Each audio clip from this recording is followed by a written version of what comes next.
Well, welcome back everybody to Bear's Rod Shop. This is September the 30th, and this is the week we're going to be spending time on interior shop work. Got in on Saturday a 59 Ford 300 Custom from Mr. Daigle, and we had already got the covers off, stripped, and to him, he picked them up and then got them all put back in media blasted and primed and painted, and showed up this morning around 11:30, and we were thankful for his fast turnaround. That being said, let's get to what we're going to be doing this week. It's going to be on the backrest solo front part of the bench seat. And then as we go along, we'll make another video on as we do the bench seat bottom for the front and the back rear bench seat in total. So let's turn this around and let's get to doing this DYI for posters that, you know, wanted to try doing themselves. Yes, we've been doing this since '97, so we've got a little experience. This is a California car, I understand. One time it was in, I guess, South Dakota, and then went to California. So they had some other covers over the top, so left some really pristine patterns for us to deal with. And this is the passenger, right? You can see the silver welt in it. And the first thing we want to start doing, anyone, I could not do this, but I want to show you. Passenger right, and then we got this side piece, passenger right, and this comes towards the inside, the two seats, driver's left, butts in, has this wide band. And then we're going to go over here. I went to a little bit more detail than I normally would for some of you guys that are wanting to learn how to pattern. This is the cloth. You'll see and notice everything is horizontal. We have the new cloths here, come in from SMS out of Oregon that Mr. Daigle furnished. And here we have started off. We'll start here with A. And this is the vinyl dielectric piece that would be up at the top. So here we have A. And then here we have B, which is on the right-hand side of the driver's side, so it's BR. And then here we go over here in CL. I'm going to use the alphabet on this, but this way I know that this is the left towards the door, and of course this is the backrest, and A to A. Put you plenty of marks and put your crow's feet. Go ahead and take your scissors, take time, cut your crow's feet. Now this one has a top stitch. I left this on here because this is be finished seam, top seam.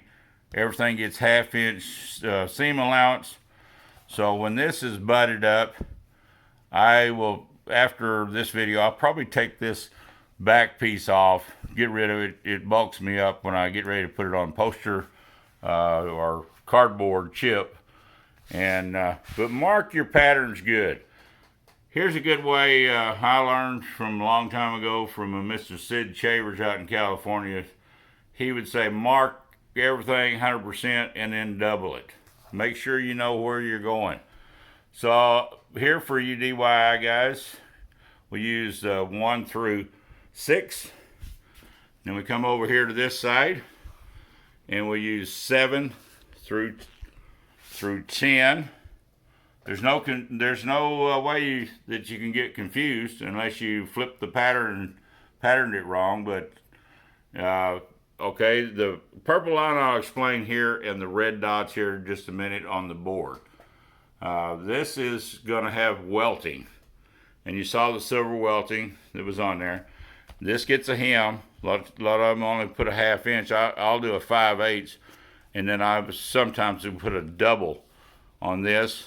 And then I'll put, where these come together, I will put a, what we call a tear piece in there behind this when it's flipped over and sewn. So when you're stretching this, it don't try to tear out the seam. And you'll get used to that, you guys that are starting to sew. But once you tear out a seam, you're going to be aggravated. Okay, here's the back piece, and here is the one that goes over the back. And it's already been glued down, temp tacked with 77 is what I prefer. It doesn't take much. That way you can put it across a piece of poster board. We're calling this chipboard. It's real thin poster board. Get it at your local dollar store. I usually buy 20 at a time. And then red dot. Everything goes together with that driver's left. Put you plenty of marks. Yes, I will come in here and have to add a seam allowance, a 1/2 inch all the way around. And this will make a good pattern. Let's go over here real quick to the board. I'm gonna grab a chair real quick and get down here to focus. Okay, put on what project you're doing at the top. You can do this on a notebook page. You don't have to do it, but I did this so we could see it instead of putting it on an 8x11. I always make a lot of field notes. Driver's solo front is all marked in red. Patterns of the right for the passenger side. I don't mark anything because I know it's everything. It's the exact same in reverse. Then I use green. I like to use red always for the left, and I like to use green even where I'm either doing Jeep hubs or engine work. You take a zip tie and you put it on there, and you know that the red is the left side. Just common practice for me. You could use a different scheme. And then we have here, we'll use blue for the backrest, and that will be on the back seat, and the rear bottom will be orange. Just something for DYI so you can get used to it. And then I didn't have enough color deals, so I just used the same as we wrote out the purple for welt cord. Don't want to sew the thing together and say, oh my goodness, we forgot to put the welt cord in. Keep your patterns simple but separate, and make plenty of notes, guys. You know, if you need to photograph it with your phone, that's great, or whatever. Sometimes, like me, I will delete a photo that I should have saved, or a wonderful, the Android phone will delete it for us. This is the front bottom here to the driver's side. Again, you'll see I've made my notes on here. This front driver's, and I use a wax pencil so I can take these off with WD-40 off vinyl. If I was to mark it on the cloth, take it off with an iron, and I always use the wax. It stays on good, but it does come off. And so we will get started on this one here probably Friday. Well, this one will be sewn up, we hope, and by next week we should have this whole interior out of here. Again, please thumbs up, subscribe. Please send us your comments, and if we can help out in any way, we'd be glad to answer your comments and questions. Please share, and God bless.